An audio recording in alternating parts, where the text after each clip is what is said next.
Kaninang umaga nga po, nag-meeting po kami. Ako po, si DOTR Secretary Bautista at Undersecretary Andy Ortega.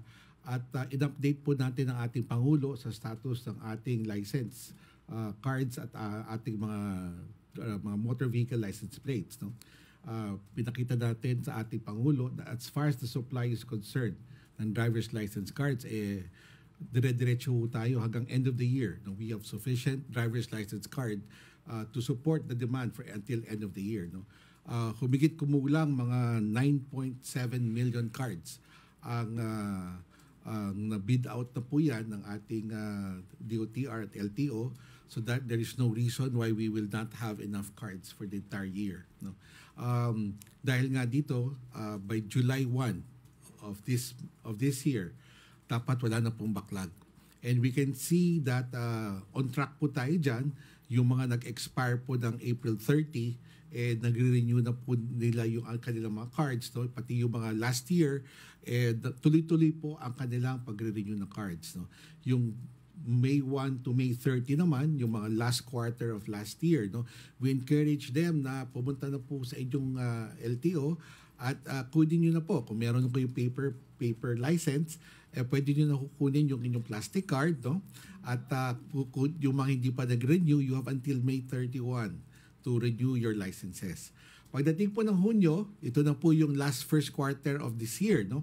At saka yung mag-expire po ng Hunyo, we're giving you the opportunity po na renew na po ang inyong mga lisensya at sapat na po yung ating mga license cards. No? Report rin natin po sa Presidente, no? Meron tayong mga engraver machines na breakdown na, no? Kasi mga 6 to 7 years old na po yung ating mga machines na yan. Pero maganda po ang ating programa with DOTR. We are now bidding out, no? Engraver machines this year to cover up for those that will break down. No? Tapos meron pa tayo mga wider bidding out of more machines as we proceed, no, from until next year 2025. So tuloy-tuloy po yan, from the supply of the cards to the engraver machines. No? At soon we will also launch yung ating courier service, parang passport. No? Kung ayaw nyong kunin pa yung card sa LTO, you can just, meron ho tayong ilulunsad na parang SMS website na you can choose whatever courier you choose from that's accredited by the government. Para sa ganun, parang passport, you can just have your license card delivered to you kung ayaw na kunin. Mas lalo yung may papel na, no? Gusto natin convenient, yan ang utos sa atin ng ating sekretariat, ng Pangulo, convenient means, no, sa ating mga publiko para makuha nila yung kanyang lisensya. At saka masabuti pa nga kung wag kayo pumunta sa amin baka iba pa kumita, no. So sa mga plaka naman, we updated the President as far as supply is concerned. We have more than enough. In terms of motor vehicle, ang ating inaayos lang po, and the President was very clear on this, we have to be very strict with our dealers. No? Nakikita po dati na some of our plates na i-imbak lang po sa mga dealer, hindi po nang pamimigay sa mga motorista. No? So we agreed, we met with the dealers and we agreed that from the time magbayad po ang isang tao, bumili ng sasakyan, within 11 days, dapat yung plaka, yung ORCR at yung RFID sticker mapasa kanya na. So there's no reason why this will not happen.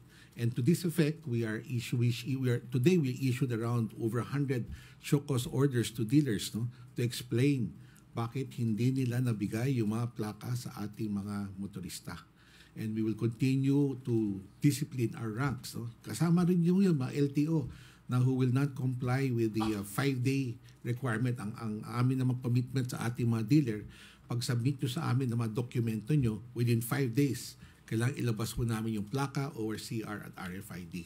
So yan po ang aming inaayos, so that by July 1, lahat po ng mga motor vehicles po natin na bumili ng kanilang mga plaka, dapat nasa kanya na mga plaka niya. Bumili ng mga sasakyan, dapat nasa kanya na yung mga plaka po nila. Especially those who bought their vehicles in 2022, 2023, and 2024, there is no reason, no, na hindi dapat nila makuha yung plaka po nila. And so by end of this year, pati po yung mga replacement plates, no, yung mga dating kulay green na plaka na pinapalitan ng black and white plates. Kailangan mapalitan na rin ho namin yan, no? By the end of this year. That's around 1.5 million plates. No? Kaya ho ng ating planta i-cover yan. So by end of 2024, wala na ho tayong backlog as far as current usage is concerned and as far as replacement plates are concerned for motor vehicles. Ang magkakaproblema lang ho tayo si motorsiklo. Kasi ang motorcycle, ang kahirapan po dyan when the PBBM administration came in, may backlog na po yan ng mga humigit kumulang 11 million. Carry over ho to for the last from 2014 onwards, no. So we're now catching up, doing a catch up on this, no. But we have a program of how to move this forward. By end of 2024, we would have addressed more or less 50% of the backlog. By June 2025, we would have finished the backlog as far as motorcycles are concerned.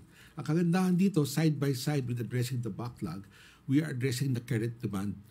Para sa ganun, yung mga bumibili po ng motosiklo na sasakyan today, yung 11-day period po natin, kailangan masunod po yun. There is no reason why they will not be able to get their plates on time. To this effect, we launched a hotline number na pwede ho magsumbong sa atin yung ating mga motorista. Kung pagbilang nila lumalampas ng 11 days, wala pa silang plaka o RCR, they can Viber us, they can text us para maimbestigahan namin kagad yung dealer o tao namin na hindi naglabas ng plaka on time. And we encourage the public to really report to us para masaayos po natin mabuti itong ating sistema ng paglalabas po ng plaka. Yun lang po naman. Maraming salamat po.